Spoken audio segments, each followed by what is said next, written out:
Son, OMG. Please go watch the cartoons. Mommy gonna play with you in a minute, okay? Mommy making a video. My son. He gonna be driving me crazy all the time while I'm making these videos, right? Oh god, and he is the cutest thing. Wait till you see him. But anyway, so okay, where was I? So yeah, I'll give you a lot of information about the crime that I did and my time in prison and the things that I've seen in prison. And a lot of it's funny, a lot of it is sad. Okay, so I'll give you a lot of information on that. Um, right now, a little bit about me. I'm, I'm, I'm, I'm here at home, and like I said, I've been out for 3 months, and right now I'm going through a lot of a lot of transitioning back into society, getting used to being home.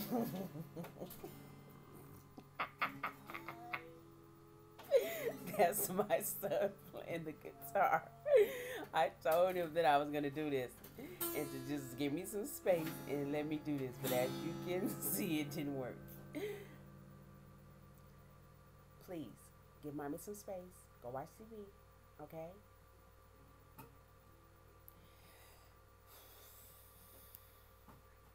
So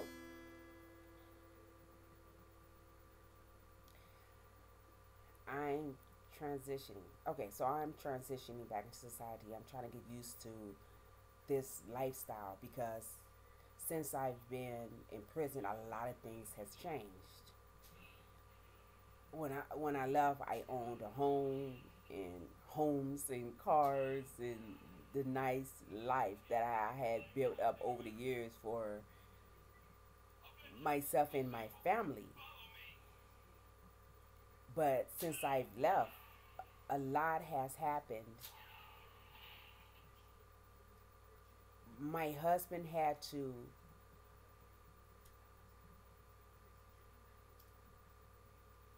change things up. We lost everything. We've lost everything. My husband had to move into an apartment, so now we are living in an apartment.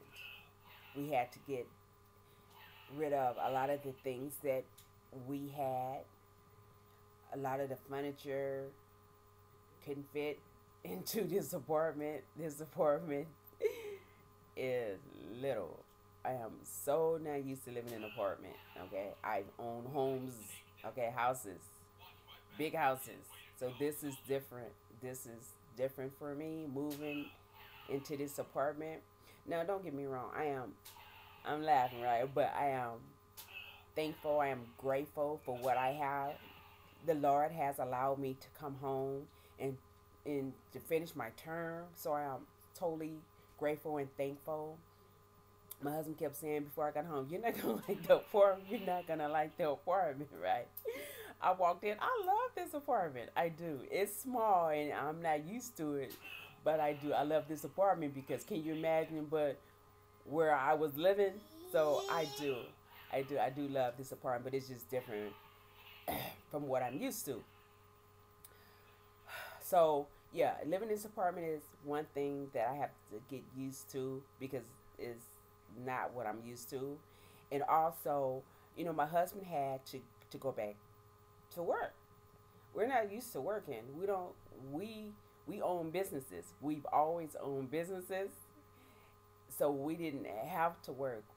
I hired people to run my businesses, so I was living the life, okay, and not just living the life on the money that was didn't belong to me, but I had built up a portfolio from making money and taking that money and making money and opening businesses legit, okay? So once I left, it everything was taken, everything had to go, my husband had to go back to work.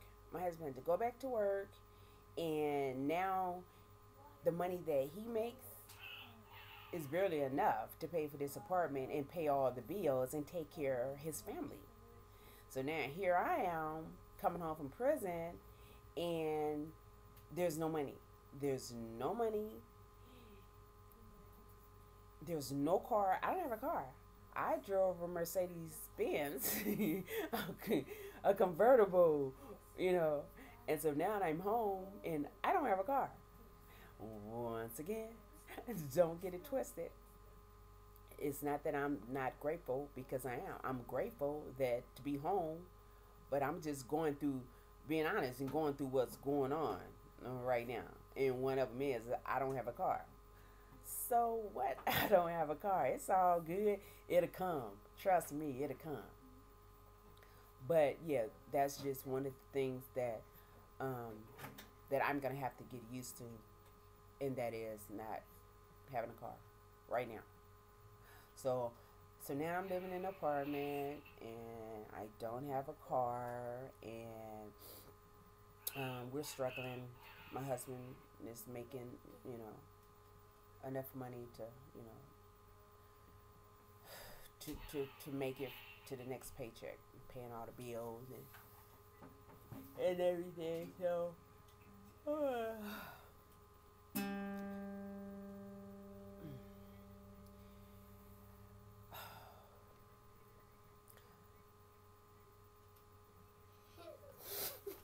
my son. So the first thing I thought was, okay, I'm gonna have to get a job. So I've been looking for work, which is different for me because most of my life I've owned my own businesses. I have a lot of skills and experience from owning my own businesses, but I've never really worked for somebody else. So now it's hard for me to find a job because I might not have what they're looking for as far as working for someone. But not only that, who wants to hire a felon? Nobody. Nobody wants to hire a felon. Okay? So that's making it hard for me. And not only that, I don't even have a car. I don't even have a car to get to a job. Okay? So that's different for me. All this is different for me. Not being able to provide or help my husband to provide for the family. To go to work, me go to work. All right, that's okay. I'm laughing. Yes, I'm laughing. You know why? Because I'm happy. I'm happy. I have the Holy Spirit inside of me that gives me everything I need to be happy. I have a lot of emotions. Don't get it twisted. I'm very emotional. I have a lot of pain inside of me because of what I've seen and what I've been through. I've never thought in a million years that me would go to a jail to see the things that I've seen. Wow. But regardless of what I've been through, I always keep a smile on my face, okay? Even when I'm crying, okay? But I always keep a smile on my face. Even when the judge said, I sentenced you to 10 years. And I was smiling just like this. 10 years? Are you kidding me? Okay, it's all good. And so I kept a smile on my face. And when I turned around, when the judge said 10 years and take her away, I turned around and I looked at my husband. Oh my God, he was crying. And his parents was crying, and my sister, my best friend, was crying. But I still kept a smile on my face. I'm like, oh my God, it's okay. It's okay because I knew I was going, okay?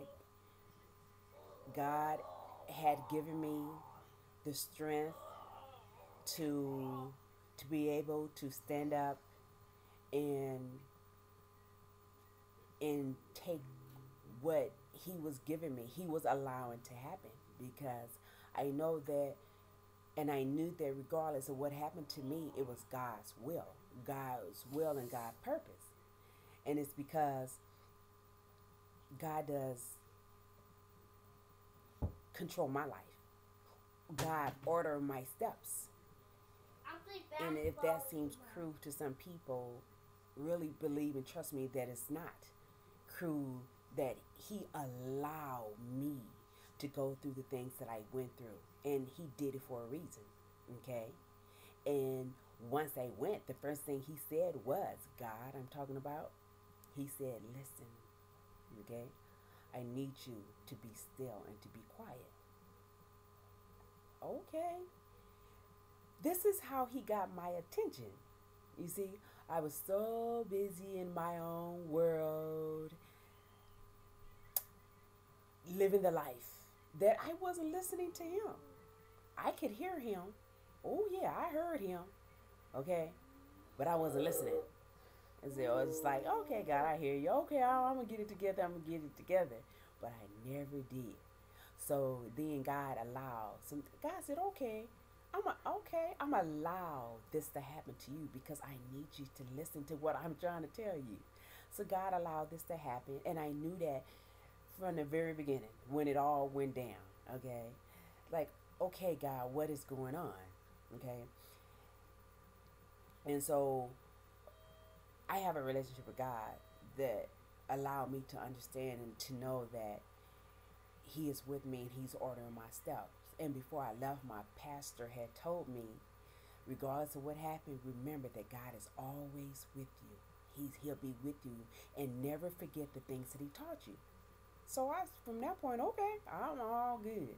Okay, so I went through this journey. Yeah, that's what I call it, a journey. I went through this journey, not alone, but with God.